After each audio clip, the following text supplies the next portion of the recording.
Hi, I'm Rob. In this video I'm going to talk about the Soulforge and what is worth crafting in there. What's worth crafting and what's worth avoiding more than a red-haired tramp with leprosy who asks you can you help him with his ginger nuts.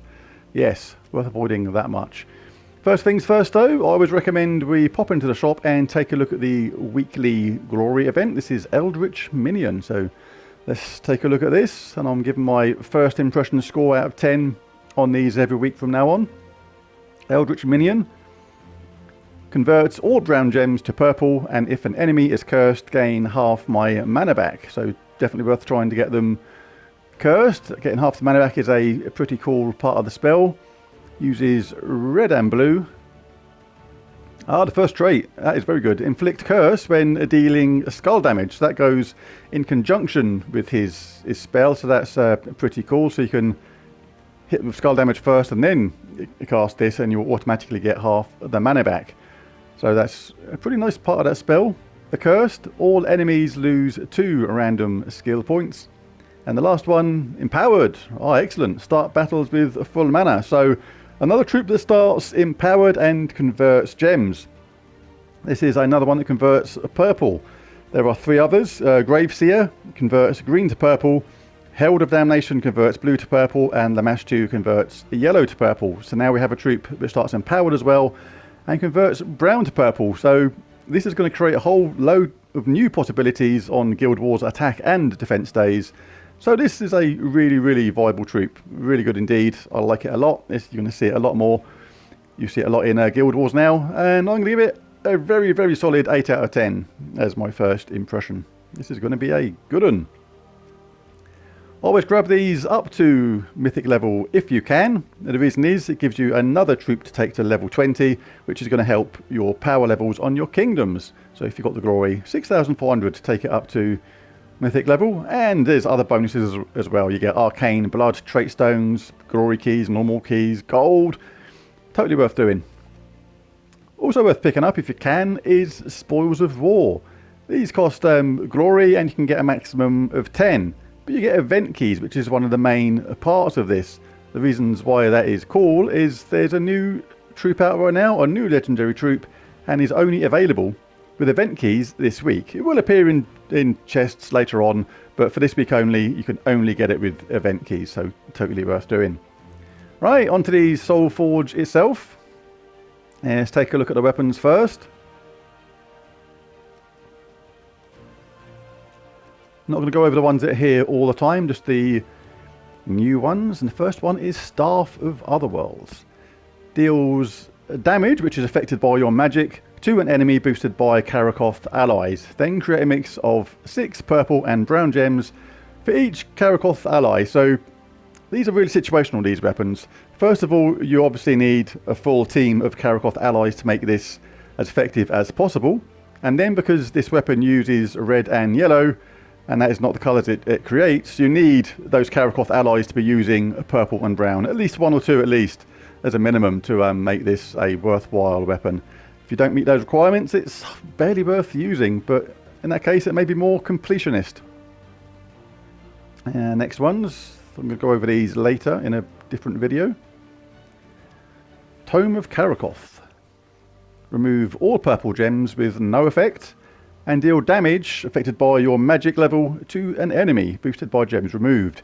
If the enemy is from Karakoth, deal double damage. So you need to be fighting a team of Karakoth enemies to make this viable, really. And even then, the damage is not that great, but it is good as a defense against purple using enemies, because this uses brown and you remove those gems with no effect. So if you're against a team which they need purple a lot, then you can actually remove those gems in that way. So yeah, they're okay, these sort of weapons. I don't absolutely love them though, but they do have their place in certain teams.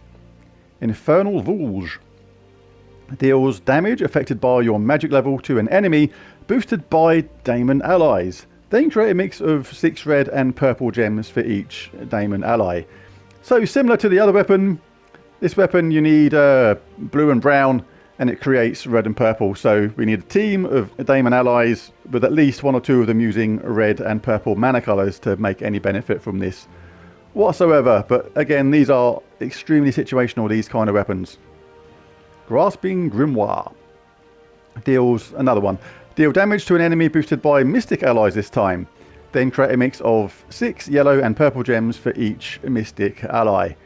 Uses blue and brown, but creates yellow and purple. So you need Mystics on your team with at least 1 or 2 using yellow and purple. There may be situations when that comes up, but don't expect to be using those weapons very often should you decide to craft it. Doomed Cauldron. These are one of my least favourite kind of doomed weapons. The best ones are the ones that convert a colour to doom skulls and do damage. These ones like give all allies life affected by your magic level, then +2 per tempering level. Give all other allies 5 mana. If the enemy has a doom, give them 4 more. For each purple enemy, give 2 magic to all allies. I mean, it sounds like it does a lot, but when you break it down, it's not actually that useful and does require quite a lot of different requirements. You need purple enemies to get that magic level to a decent level on the give 2 magic to all allies. Yeah, and the life it gives is not that great. You compare this to a doomed weapon, which is going to use the same amount of mana on one that deals damage, especially the ones that convert a colour to doom skulls, and you will get absolutely annihilated by it. That's why I don't recommend these weapons as much. If you've got the other doomed weapons that do the damage, then obviously you can pick this one up as a complete-ish thing, but otherwise I don't actually recommend them. So before we move on to the mythic troops in the Soulforge, a quick shout out to Paul Mayon. He is the latest Magical Invisible Lollipop Finder winner, and he found one yesterday. Yesterday's video was those books, those tomes, those nasty books that create all the skulls and demolish through your teams. I've done a video yesterday on how to destroy them, how to beat them really easily. And he found the hidden lollipop that was on 13 minutes 35 seconds. Sister Superior was clutching onto it tightly and loving her lollipop, and that's where it was. There's another one hidden in this video, but well done to Paul for finding that one yesterday. Now on to the troops, and first up is Hatire and Scroll. Converts all green gems to lycanthropy gems and all yellow gems to doom skulls, and has a summon at the same time. What's great about this troop is though how well this troop, and it's got a sort of a brother troop or sister troop, Hatire Ascendant does a very similar spell but creates some green gems first. But this works really well with a troop called the Weirstag. The Weirstag converts all lycanthropy gems to doom skulls, but on a ×3 basis. So per lycanthropy gem, it creates 3 doom skulls. So when you cast this first, converts all green gems to lycanthropy gems, and then cast a Weirstag second, you create an absolute shed load of doom skulls. And I've done a couple of teams on that, which are in different videos to show how effective that is. Works really well with this troop, but also works even better with Hatire Ascendant. But either works really well with that. A very good troop indeed. These ones are here all the time. Wild Queen isn't, and she is indeed a queen, as is indeed a little bit wild, because the wildness is in the effectiveness of her spell. Now don't get me wrong, it is absolutely superb, but sometimes if she's in a bad mood it can go a little bit wrong. She steals up to a certain amount of attack which is affected by your magic level from an enemy, so you take that away from them and give it to yourself and give it to the first ally. So she gives that attack to the first ally, then creates a mix of 22 skulls and green gems. The cool thing about that amount is it's unaffected by your magic level in the game. You can be a brand new player who started today but managed to pull this mythic, and you're still going to create 22 skulls and green gems. That is big league stuff. That is like really powerful. And the cool thing about the attack is you can steal that from, for example, the first enemy.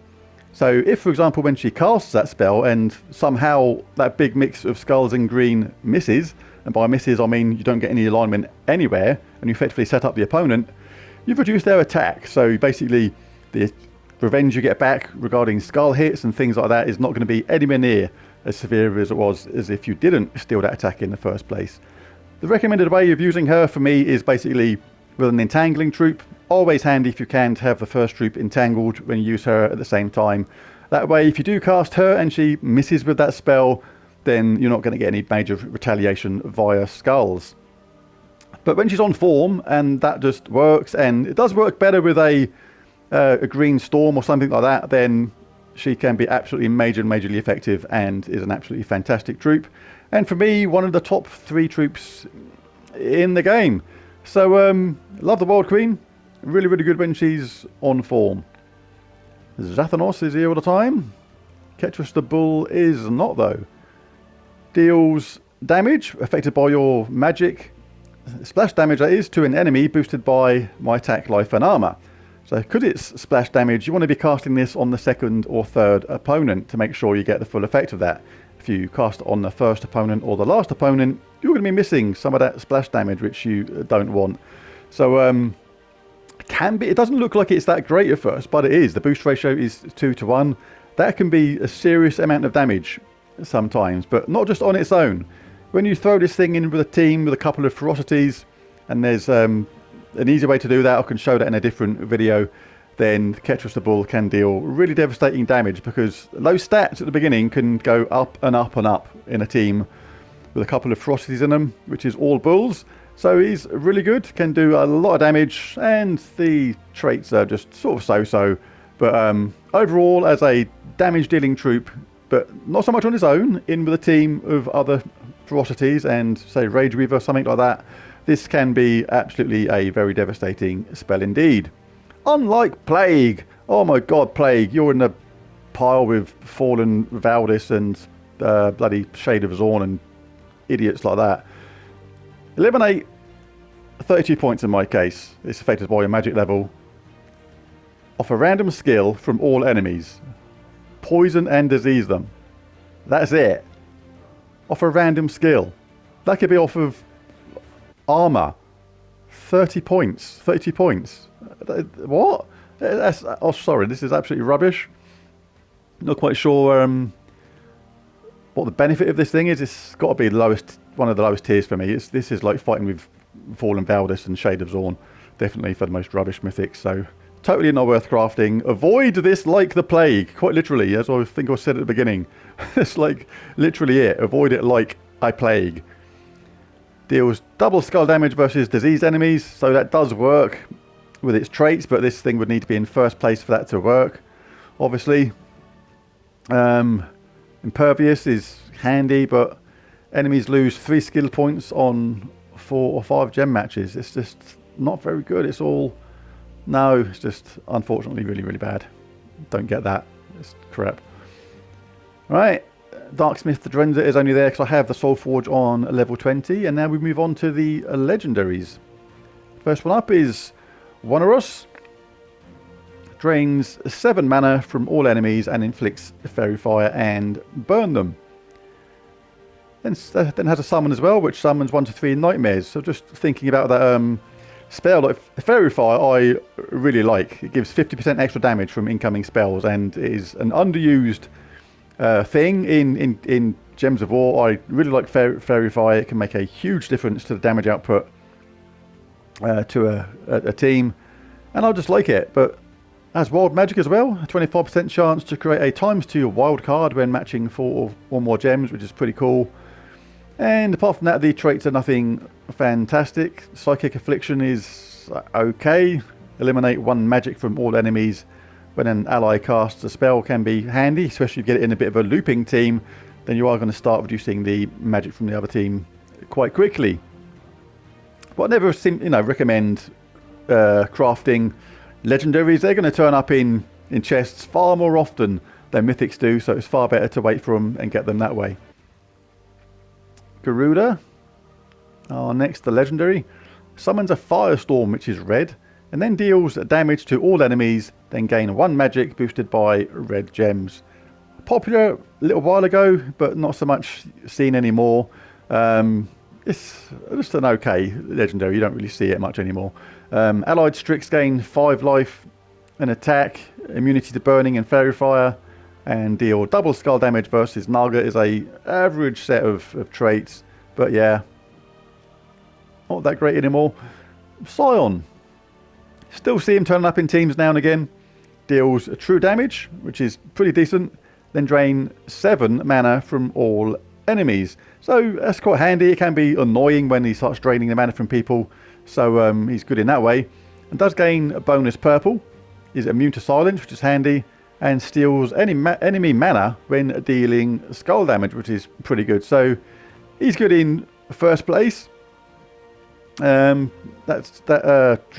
Scatter damage is pretty decent, and you get to cast this as soon as possible and drain the mana from the enemies. So I do like Scion. Gorgotha explodes a load of gems and cleanses himself. So it doesn't actually sound much. That sounds just like a 5-word spell, but it's actually fairly decent. It's a really good mana generator, and the cleanse is pretty handy as well. Usually see this in first place because reduces damage from skulls by 75% is really high. Has a 24% chance to summon an ancient horror on death should someone manage to kill it, and is immune to burning and fairy fire. So a good tank in first place and someone that's going to generate mana for the team as well. But who gets my incredibly coveted, most sought after Mythic of the Week? It's hovering over Plague. It's hovering over Plague. Should we give it to Plague? Shall we? Hell, it's going to be the Wild Queen. No question about it. The Wild Queen is my Mythic pick of the week. She's a fantastic damage dealer, and even though her spell can miss, you can make it safe to do so by basically ensuring that the first 1 or 2 troops are entangled should you cast her. So she's absolutely superb, deals a load of damage. The Wild Queen is indeed wild in the correct team, and I've got a few teams available to show with her. And I'll show a couple of teams probably with her tomorrow. She's really cool. And go get the Wild Queen if you've got the diamonds. She's virtually absolutely essential, and one of my top 3 mythics in the game, I would say, and not even just a top pick this week. She's just one of the top ones in the game, full stop. There it is. There's my Soulforge review. If you enjoyed it, found anything helpful, be cool if you hit that like and subscribe button. And I'll catch you again next time. See you later. Bye for now.